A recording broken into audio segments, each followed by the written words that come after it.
अस्सलाम वालेकुम। Study with Alizeh के साथ मैं फिर से हाजिर हूँ। आज मैं आपको डायरेक्ट एंड इनडायरेक्ट स्पीच का लेक्चर नंबर 1 देने जा रही हूँ। इस लेक्चर में जस्ट मैं एक गो थ्रू दूंगी कि what do you mean by direct and indirect speech. I am not going to show you the whole rules and regulations of direct and indirect. मैं आपको एक सिंपल वे बताऊंगी कि आया इस वर्ड का मतलब क्या है, और इसकी जस्ट सिंपल एग्जाम्पल के साथ मैं आपको इसका थोड़ा सा रिव्यू बता देती हूँ। We can report the words of a speaker in just 2 ways. किसी की कही हुई बात को हम 2 तरीके से बयान कर सकते हैं। First way is called direct and second way is called direct. And what is direct? अब यहाँ पे मैंने एक एग्जाम्पल आपके सामने प्रोवाइड कर दी है। She said, I am doing my home task now. This is called direct. वो कह रही है कि मैं फलाना काम कर रही हूँ, ठीक है। और जब हम इसको इनडायरेक्ट में चेंज करेंगे सो उसका वे कुछ इस तरह से हो जाएगा। She said that she was doing her home task then. अब इसमें काफ़ी चेंजिंग्स आई हैं।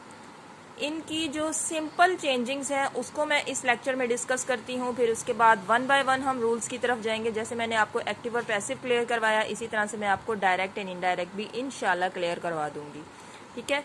अब इस सेंटेंस के अंदर 2 पार्ट्स हैं। One part she said and second part is I am doing my home task now. अब यहाँ पर इन पार्ट्स के भी नेम्स हैं। Reporting speech and second part is called reported speech. जो आपका फर्स्ट पार्ट है जिसमें जस्ट ये कहा हुआ है she said, उसको कहते हैं रिपोर्टिंग स्पीच। और जो इन्वर्टेड कॉमास के अंदर पार्ट होता है उसको कहते हैं reported speech. I am doing my home task now, ठीक है। और रिपोर्टेड स्पीच आपकी हमेशा इन्वर्टेड कॉमास के अंदर होगी। अब आपके इस डायरेक्ट को इनडायरेक्ट में कन्वर्ट करने के लिए आपको किन किन चेंजिंग्स से गुजरना पड़ा है, उन चेंजिंग्स को मैंने कुछ पॉइंट्स में लिख दिया है ताकि आपको सिंपल क्लैरिटी आ जाए।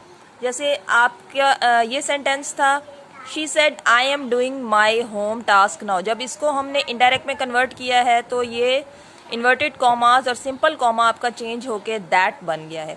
Conjunction that has been placed before reported speech. Reported speech से पहले आपका दैट आ जाता है। ये चेंज नंबर 1 है, ठीक है। चेंज नंबर 2 क्या है?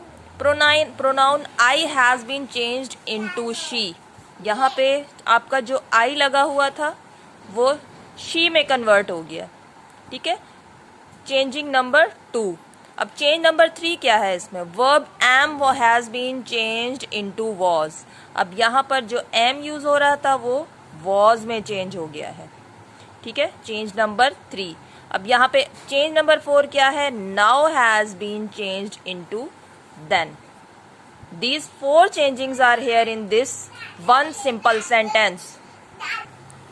इस सिंपल से डायरेक्ट एंड इनडायरेक्ट के सेंटेंस को ब्रीफ करने में देखें कितने ज़्यादा पार्ट्स आ गए। डायरेक्ट एंड इनडायरेक्ट जस्ट मैंने आपको एग्जांपल दी है, इसके पार्ट्स के नेम्स बताए हैं और इसकी चेंजिंग्स कितनी आई हैं जस्ट मैंने ये इसमें क्लियर किया है। सो डायरेक्ट एंड इनडायरेक्ट का लेक्चर नंबर 1 आज मेरे इतना काफ़ी है। कल मैं इसके जो लाइन वाइज रूल्स हैं वो आपको बताऊंगी कि इन सब चीज़ों को चेंज करने के लिए हमें क्या क्या रूल्स फॉलो करने पड़ते हैं। अल्लाह हाफिज़, फ़ी अमान अल्लाह।